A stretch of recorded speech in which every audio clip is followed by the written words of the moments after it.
Ay, a blessed day to you. Kumusta po kayo mga kapatid sa araw na ito? Ngayon po ay araw Miyerkules, January 22, 2025.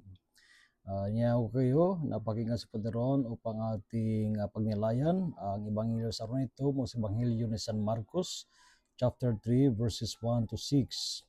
Jesus entered the synagogues. There was a man there who had a withered hand. They watched Jesus closely to see if he would cure him on the Sabbath, so that they might accuse him. He said to the man with the withered hand, "Come up here before us." Then he said to the Pharisees, "Is it lawful to do good on the Sabbath rather than to do evil, to save life rather than to destroy it?"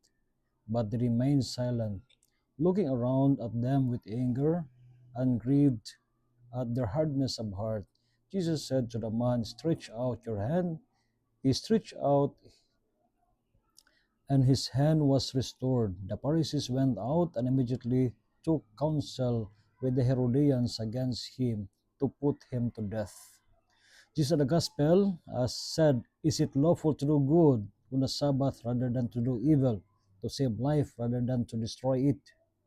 Si Kristo ay nagalit sapagkat ang mga taong ito, mga reliyosong ito, mga Pariseo, ay napakatigas ng kanilang puso.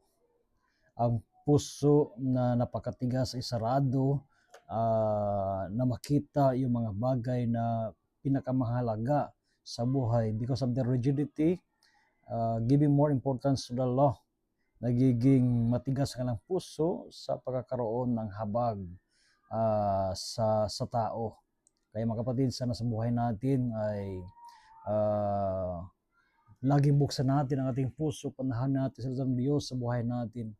Huwag natin patigasin ang ating puso, but rather, let us allow the Word of God to soften our hearts, to be compassionate, to be considerate, especially to those people who are in need most of our help. So God bless you all and a blessed day sa inyong lahat. At welcome again and again to Father Randay, who is now back mula sa kanyang pa-celebrate sa kanyang birthday, kasama kanyang mga minamahal sa buhay somewhere in Mindanao. So to all of you, rest assured of my prayers and for your family, and may Lord may continue to bless you and grant all the blessings that you need most in your life, especially today.